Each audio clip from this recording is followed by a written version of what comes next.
دنیا کا ہر انسان سکون کا متلاشی ہے۔ اس سکون کو حاصل کرنے کے لیے دن رات محنت میں لگا ہوا ہے اور اسی کے اوپر وہ اپنی کامیابی اور ناکامی کا مدار سمجھتا ہے، مگر غلط فہمی یہ ہوئی کہ جن اسباب سکون کو وہ حاصل کرتا ہے ان میں سکون ہے ہی نہیں۔ وہ یہ سمجھتا ہے کہ اگر مجھے مال مل گیا سکون مل جائے گا، اگر مجھے اچھی بیوی مل گئی تو سکون مل جائے گا، اگر مجھے بڑی زمین کا ٹکڑا مل گیا تو سکون مل جائے گا، اگر حکومت کے اختیارات مل گئے تو سکون مل جائے گا۔ اس لیے ہر بندہ زن، زر، زمین اور حکومت حاصل کرنے کے پیچھے لگا ہوا ہے، مگر اس سب کے باوجود ان کو دلی سکون نہیں ملتا، اس لیے کہ جن چیزوں میں وہ سکون تلاش کرتے پھر رہے ہیں ان چیزوں میں سکون ہے ہی نہیں۔ قرآن مجید نے اس کا حل بتا دیا، الا بذکر اللہ تطمئن القلوب، جان لو اللہ کی یاد کے ساتھ دلوں کا اطمینان وابستہ ہے۔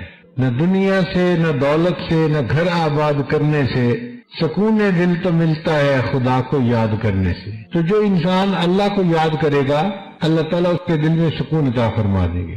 کچھ سواد نہ مصری اندر کہ کھنڈا بھی چکھ ڈٹھیاں، ہمارے علاقائی زبان کا شعر ہے، اس کا میں ترجمہ کر دوں گا۔ کچھ سواد نہ مصری اندر کہ کھنڈا بھی چکھ ڈٹھیاں، انہاں ساریاں چیزاں کو لوں گلاں سجن دیاں مٹھیاں۔ کہ مصری بھی ہم نے کھائی مگر اس کو ہم نے مزیدار نہیں پایا، چینی بھی کھائی تو اس میں وہ مزہ نہیں آیا جو مزہ ہمیں اپنے محبوب کی باتوں کو سننے میں آیا ہے۔ اس لیے اللہ تعالیٰ ارشاد فرماتے ہیں، یا ایھا الذین آمنوا اذکروا اللہ ذکرا کثیرا، اے ایمان والو اللہ کا ذکر کثرت کے ساتھ کرو۔ عجیب بات ہے کہ بندہ اللہ کا ذکر کرتا ہے، اللہ تعالیٰ بندے کا ذکر کرتے ہیں۔ فرمایا فاذکرونی اذکرکم، تم مجھے یاد کرو میں تمہیں یاد کروں گا۔ اب اس کا مطلب یہ نہیں ہے کہ ہم کہیں گے اللہ اللہ اللہ اور اللہ تعالیٰ کہیں گے بندہ بندہ بندہ، نہیں، یاد کرنے کا اپنا اپنا مفہوم ہوتا ہے۔ اس کی مثال یوں سمجھیں کہ آپ کے بیٹے نے کسی بڑے افسر کو انٹرویو دینا ہے اور وہ افسر آپ کا دوست ہے، آپ اس کو فون کر کے کہتے ہیں کہ جی میرا بیٹا آپ کے پاس آئے گا انٹرویو کے لیے، آپ پلیز اس کو سلیکٹ کر لینا۔ وہ کہتا ہے بہت اچھا، وعدہ کر لیتا ہے۔ اب انٹرویو سے ایک دن پہلے آپ اپنے دوست کو پھر فون کر کے کہتے ہیں جی میں نے بیٹے کی بات آپ سے کی تھی، ذرا میرے بیٹے کو یاد رکھنا۔ اس کا کیا معنی ہے میرے بیٹے کو یاد رکھنا؟ کہ جب آپ فیصلہ کرنے لگیں تو میرے بیٹے کے حق میں فیصلہ کرنا، اس کی مدد کرنا، اس کے ساتھ نرمی کا معاملہ کرنا، تو افسر کا یاد کرنا یہ کہلاتا ہے۔ اسی طرح ہم کہتے ہیں اللہ اللہ اللہ، یہ ہم نے اللہ کو یاد کیا۔ اور اللہ بندے کو کیسے یاد کرتے ہیں کہ اللہ جب بندے کے اوپر حالات بھیجتے ہیں تو نرمی کا معاملہ کرتے ہیں، اپنے بندے کی مدد فرما دیتے ہیں۔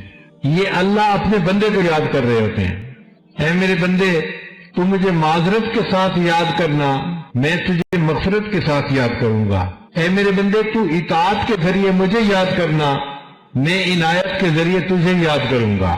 قرآن مجید میں انہی لوگوں کو جو کثرت سے ذکر کرتے ہیں اولو الالباب، عقل مند لوگ کہا گیا، کہ جو اللہ کو کثرت سے یاد کرنے والے لوگ ہیں یہ عقل مند لوگ ہیں۔ شیطان ہمارا دشمن ہے، وہ ذکر کرنے والے بندے کے راستے میں روڑے اٹکاتا ہے، اور یہ روڑے دو طرح کے ہوتے ہیں، کبھی شبہات کے ذریعے سے اور کبھی شہوات کے ذریعے سے۔ شبہات کے ذریعے کا کیا معنی؟